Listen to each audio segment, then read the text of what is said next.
Assalamu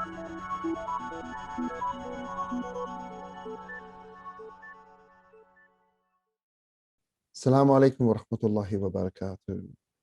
Thank you for joining us again with Shaykh Ebrahim Schuitma and Sajjad Ayub. Welcome to Discourse number 23, Witness. Qul huwa Allahu ahad. Does this sum up for you the root of existence? Well, it does indeed. I mean, it's also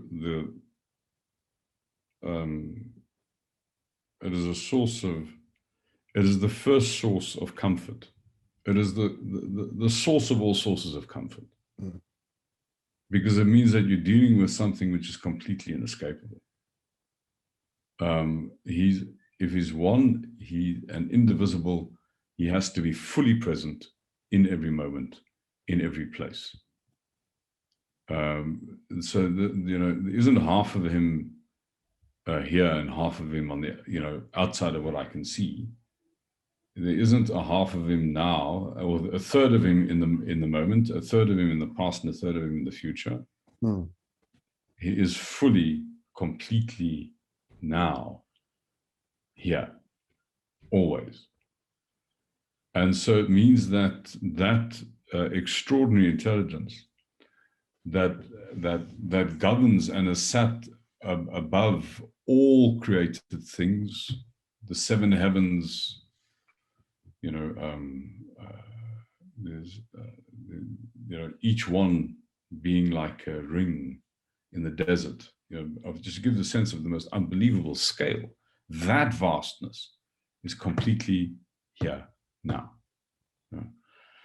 So it does not only in abstract describes the root of being, it concretely describes what is for me now, and it is now. It's this, in this moment, you and I, in this conversation, the apparent intimacy of it, the apparent closeness of it. There's this vastness, which is the third partner. Mm.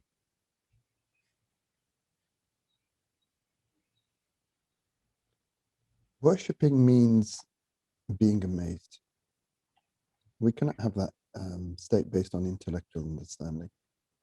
It can only be by direct experience. Please explain what you mean by this. It's kind of the informative education and the transformative education, where we take exams and we go to school, versus the transformative, where we actually take something back to nothing and allowing ourselves to be. So if I forget to talk about this distinction between informative and transformative education, then please remind me. Mm.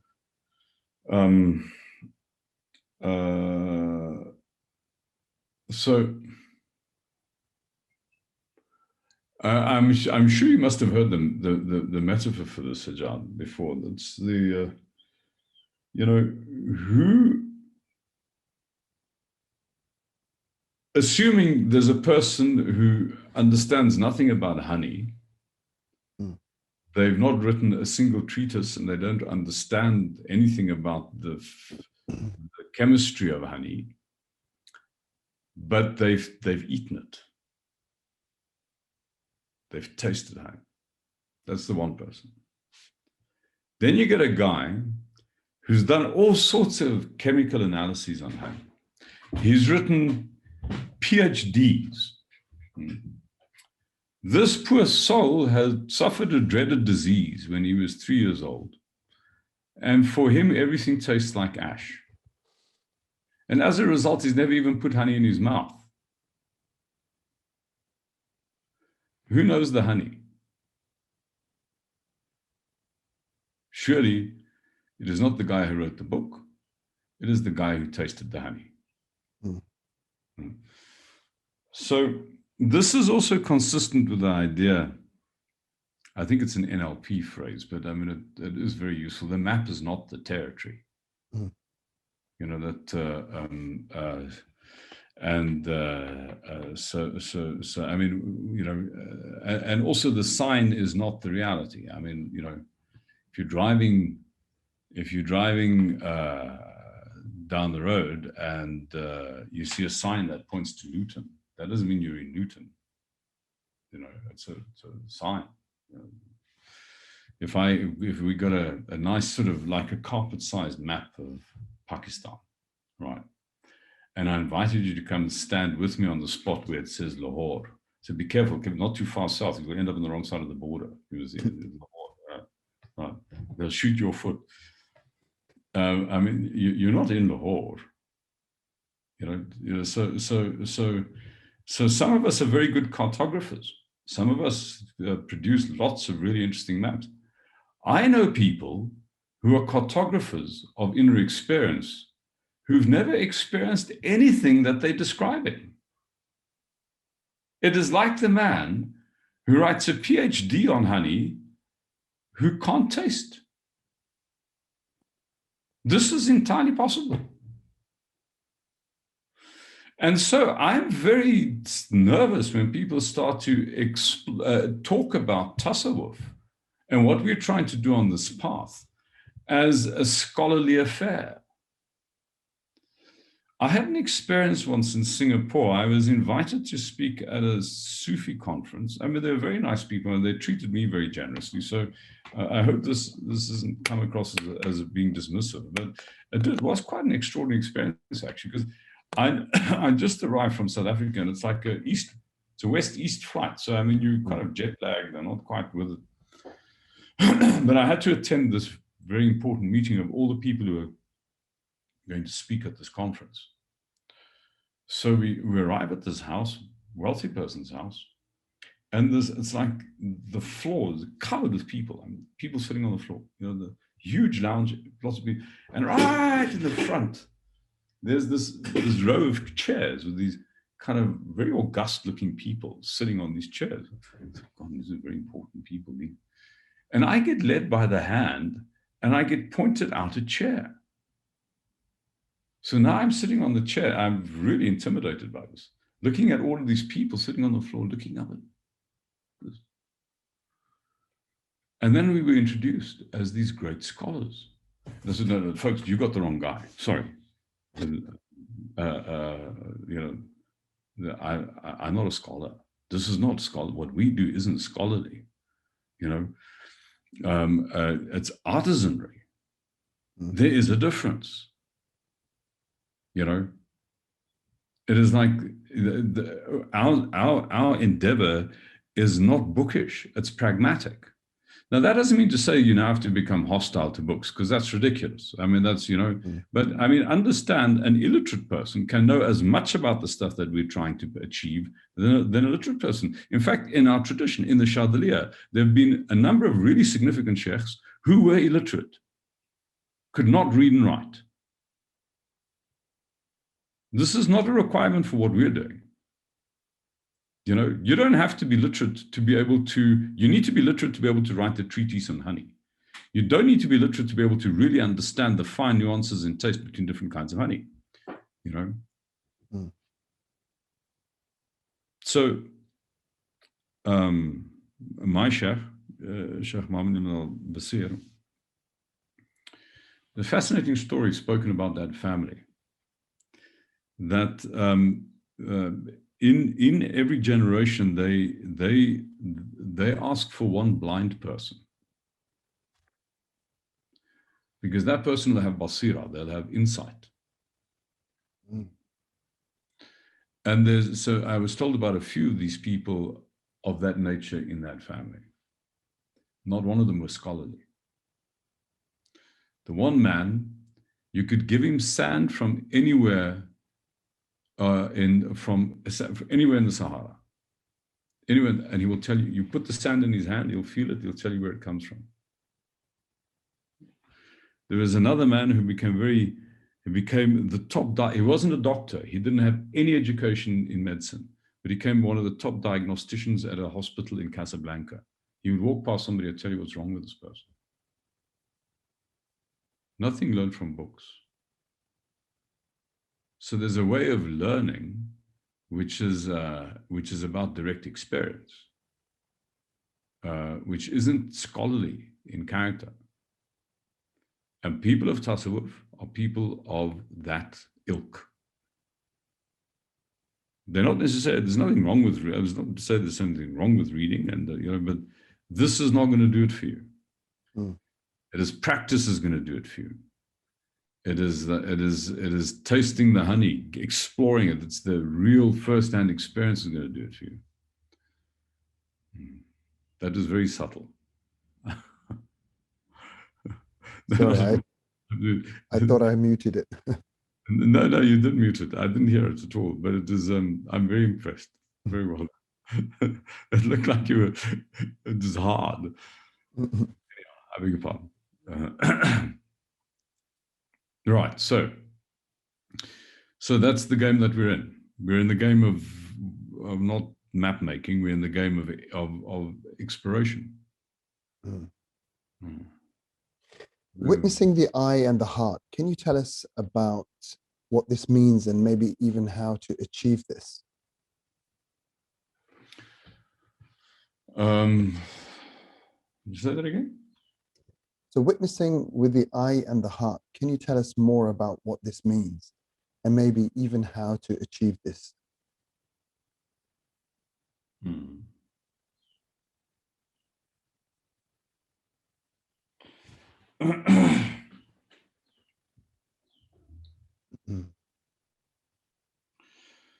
So I mean, we have kind of. I wouldn't know how to say more than what we've already said, because it's really it is about allowing the filters to be removed. Yeah. So to see things as they are, and not to see your prejudices and presumptions that you've been educated to see. And that actually speaks to that the thing we moved on from, this transformative as opposed to I don't know if this is my distinction or Dr. Nadim's distinction, but informative or transformative education. I mean, so there's one way of being educated, which is sort of taking content from the teacher to the learner. Yeah. There's like, you're the tabula rasa, it's all in my head, and I need to take the stuff that's in my head and force it through your ear into your head. I mean, there's a little bit of violence implied in that, I suppose, kind of like, it's also not entirely respectful. But I dare say that there is a part of education that has to be like that, that is about a transferring of information. But then there's another way of learning, which is really Socratic in character, which is basically helping the person to get out of their own way. And it requires a lot more finesse, and it's a lot more subtle. But it basically allows what is there to become apparent rather than to force what is in your head into the head of somebody else. That's transformative. And any knowledge that is true knowledge is born by that second experience. It's like, I mean, going back to the honey example, I mean, if there's one thing seeing the difference in text. Well, this honey has this is like this, and like from that part of the world, it's like this one. But actually, there's nothing like tasting it. And in a sense, for you to really give the taste full attention, you've got to stop talking about it to yourself. You've got to really allow it in, experience it. So in that sense, they are opposite endeavors. They are mutually exclusive endeavors. You first have to, you first got to be in the forest, then you get out and then you draw the chart. It's almost like it's really difficult to be the cartographer and the adventurer at the same time. You said that practices are about shutting out internal dialogue, shutting down our internal dialogues. Suddenly, going into like a cold bucket of water, similar to the Wim Hof, seems quite Islamic. What do you think? I think that's true. I think there's so I did. I mean, I indicated before that if you look at mystical experience, the generally what happens under the aegis of tasawwuf is incrementalist and not extreme. You can get really extreme. I mean, you can get so the Inuit, they did like really. I mean, they put somebody on an ice floe for 30 days, put them in a little ice hut, and give him a single piece of meat. And if he hadn't died, he would have had a vision. Okay. I was literally that extreme. So a lot of shamanism has really extreme initiatory rituals. So you can get to this experience of the closeness of the divine by doing very risky, very extreme stuff. So I think that there's this thing of being immersed in cold water. It's true if you've had the experience. You talk about having a super clear head. I mean, for the first 5 minutes or 10 minutes afterwards, you don't have brain space to be concerned about, your breakfast or, the bills or whatever. I mean, your consciousness is completely rooted in the moment that you're in. So these are useful practices. Yeah, and I do think they're things that one can work with. That's another thing I think is important about tasawwuf generally. Why is it that the tasawwuf of East Asia, of Central Asia rather, looks shamanic with the bodhrans and the drums and the duff and on the other hand, the tasawwuf of South Asia looks Hindu. And the tasawwuf of West Africa looks African, And I mean, I hope not to get somebody cross, but there are elements of the singing of the tasawwuf of Anatolia, which sounds Greek Orthodox. Similar sound, similar cadence,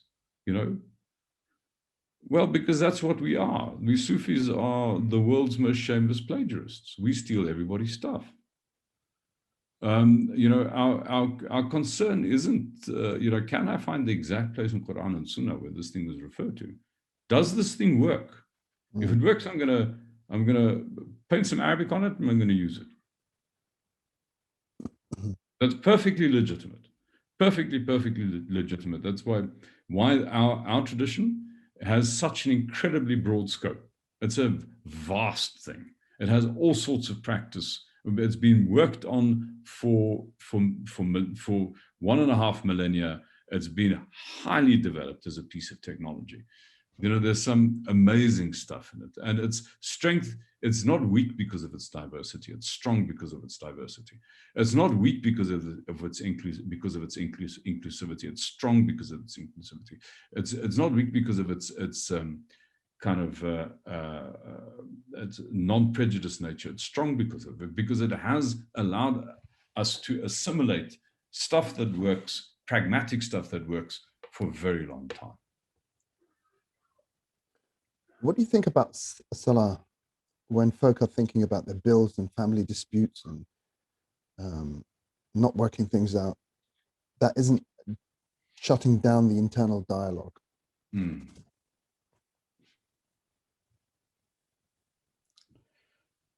On this path, one has to be very careful of guilt.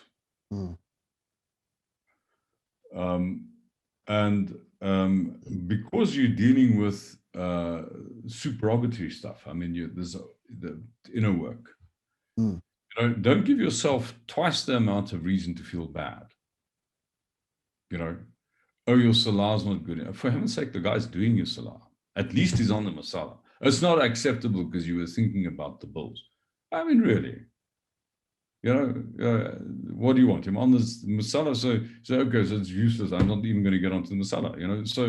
So one must be very careful not to play angels and devils with our endeavor. It's an incrementalist approach. And an incrementalist approach means that there are going to be times where you will be distracted. This is going to happen. And to think that's not going to happen is naive, you know. But then there'll be other times where you won't be that distracted. And there may be 2 rak'ahs in your entire life that are a smell of the garden. And that's good enough. Those 2 rak'ah vindicate your life. You can't have those 2 rak'ah if you didn't have the 500 that were like quite amazing, and the 5,000 which were absolutely boring. Where you were thinking about the bulls. You've got to show up. You've got to appear on the masala. You've got to bring your nonsense with you on the masala. I mean, it's going to happen. It's going to come with you. You know, so to have an extreme view of this, that well, your salah is not really valid because you think of it. That's not helpful. What is helpful? Sorry. So I was going to say, so when you're on the masala, so when you're in your salah and you've got these thoughts going on, I've got the bills, I've got this going on, and then you're trying to, so what you're saying is continuously have those thoughts till you get to the point of that utopian feeling, or that sense of, this is my purpose. I've done this 5,000 or 10,000 times. Yeah. Now I'm at that point of. Exactly. Now, that doesn't mean to say one can't do deliberate work to make your salah better. Because you can, you know. But one shouldn't have an on-off switch in your mind as the metaphor. Either I've got internal noise or I haven't got internal noise. You know, I'm completely present in the here, silent in the presence of my Rabb, or I'm absent from my Rabb because I'm worrying about the bulls. View it as a dimmer switch. So you can incrementally become quieter and quieter in your salah. And how one does that is you give attention, first of all, to the physiology of your salah. What does it feel like? You know, your feet on the musalla, when you go over in ruku, the feeling of your hands on your knees, you know, and stop in the posture to feel the posture, you know, to kind of give attention to all of the physiology that's associated with this, the feeling of your head on the musalla, the feeling of your hands on the musalla when you're in sajda, and also with all the dhikrs that you do deliberately connected with your breath.